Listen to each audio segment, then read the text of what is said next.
Hi everyone, welcome back to the Navigant Credit Union Broadcast Center. I'm Go Local News editor Kate Nagel. Joined by a familiar face, he's been here before, the executive director of the Providence Preservation Society, Brent Runyon. Thank you for coming in today. Hi Kate, thanks for having me. I just saw you last week. Was it just last week? I feel like it was 2 weeks ago, but it was actually just last week. It was just last week. This is a battle that the Providence Preservation Society had gotten communications out, had spearheaded. It's the latest in Brown University's amendments to their master plan that went before the Providence City Planning Commission, again, just last week, to address 5 historic properties, which prior to the meeting, it seemed like they might all be destroyed, but they came to the table, said we could maybe move 1, but unfortunately 4 are going to have to go.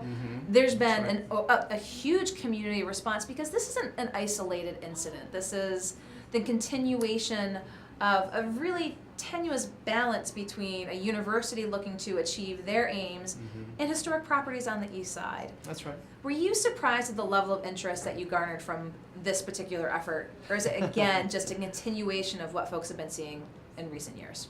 Well, Providence Preservation Society has a lot of issues that we want to address, so we were ready to take this on because we knew there was a lot of community interest. We've been contacted by people in the neighborhood, people from other cities who work in Providence, students, faculty, so we knew there was a lot of interest. What we did not know is that people would actually show up to the public meeting and give reasons why they were opposed to this project. So that was a really great surprise. We often feel like we're doing it on behalf of the community but without any backup. So we were really thrilled to see a lot of people come out and from all walks of life, all different positions. And so yeah, it was a good surprise. So Brown made their case. They said this is in the realm of what they're legally able to do. They made that case. Right. But then the residents and neighbors in the neighborhood said, well, the master plan and how the city views it, there's a balance there, is there not? Right. That historic preservation is part of the plan, as just can't go and develop Can't do anything. as you wish. Right. And so yeah, the city zoning plan and the comprehensive plan both speak to the importance of historic preservation, but also the preservation of neighborhood character. And so almost any property owner can make a justification for redeveloping their property. We know in downtown you have to have a good building going back up before you can tear something down. And so it's not quite the same on institutional campuses, but there are certain things they have to comply with. So we're trying to make the case that while they may be able to redevelop that parcel where those 5 buildings are, it may not be the right thing to redevelop it with this particular building or use in mind, because as we understand it, it's a pretty large building.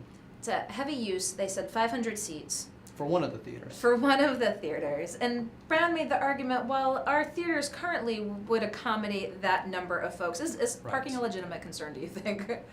It's a good question. Over the last 4 years, I've heard of this project developing, and at times it's been really just for students, an academic building. So really there's no impact on parking. We've heard that they'll have community performances and other events. However, it's in the off hours, so there aren't as many staff on the hill, so there's room for parking, and there are events currently, so people do park somewhere. On the other hand, I think there is some concern because it's between 2 major corridors, Waterman and Angel, and they've also, as someone pointed out, they're also talking about removing 3 parking lots within that plan. So there is a question, there's always a question. We also know that 2 major buildings are going to be going up on Canal Street at the bottom of the hill with over 400 apartments that include no parking. We think it's great if you can move away from surface parking lots, but frankly, people will be parking somewhere. So I think the neighborhood should be concerned about that. Not a point we're going to hit on primarily, but I think the neighborhood is. Of the concerns. And one of the points that was raised that was sort of interesting is when Brown or any developer looks and addresses sort of individual properties and individual historic properties, but it's the big picture. College Hill is in itself a historic district. It is. And so it might seem like 4 buildings, but as we know, these numbers have been adding up over recent years. Is that something the city really needs to be taking into consideration about the district as a whole? I think so. And a while back they created an I zone, which is a way to sort of contain institutions, because as we see, Rhode Island Hospital, PC, other institutions, they do spread, and sometimes the impact on the neighborhoods are not so good. But it seems like the I-Zone keeps growing and expanding. So is it working the way it was intended to work? We don't know. We have documented dozens of demolitions of properties on College Hill by Brown or Brown-related uses over the last 20 years. Some of those were good. I think we lost a gas station and a parking lot and an alleyway that was littered with trash cans. And now we have an arts center, Granoff Center. So it's not that everything is bad, but we have to understand the impacts over time. And I think it's been hard to do that because these happen just a few this year, a few next year, some the year after that.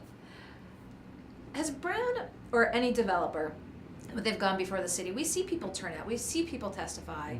Does that have an impact? Do we expect, now let's just recap, if you go on Go Local, you can see the video that took place. If you look for the students and the professors that testified, but they're now moving this meeting, it's being continued to January.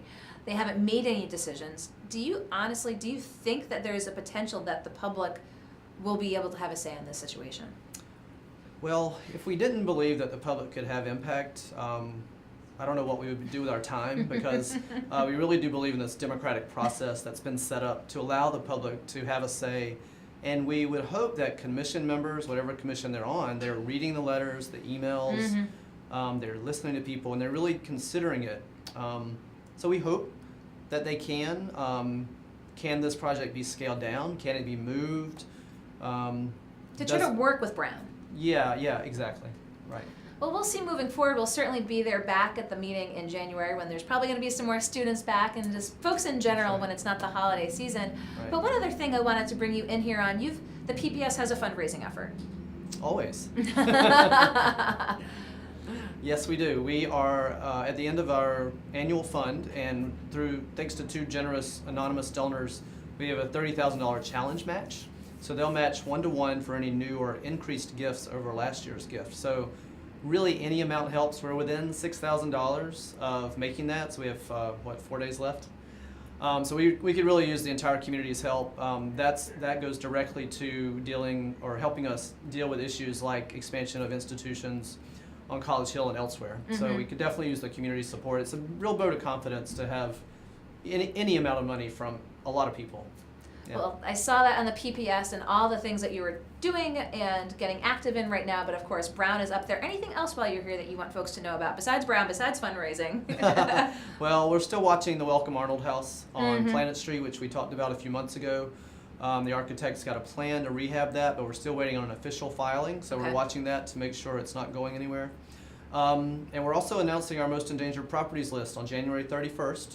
So that's always of interest, and I can tell you that there's at least one parcel where a hotel has been proposed that may appear on the list. So we're watching riverfront developments, the hotel and the 45-story tower that was proposed. So those are all things the whole community is concerned about, and we're definitely watching those. Okay, we're going to continue to watch the PPS as we move forward. But Brent, I always appreciate your taking the time to come in here. Let you go around the corner, and we'll talk with you in the new year. Thanks so much. Thank you. Brent Runyon with the Providence Preservation Society, very active in the recent weeks with the plans by Brown University to take down 4 historic properties, move one for a proposed performing arts center.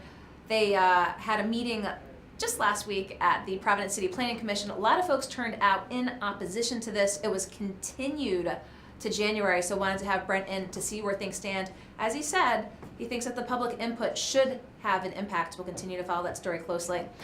We do have one more guest for you here at the Navigant Credit Union Broadcast Center. Something that was in the news this year, the passing of Tom Petty. There's going to be a big show Friday night, and we've got a performer who's going to sing for us here in the studio. I'll be right back.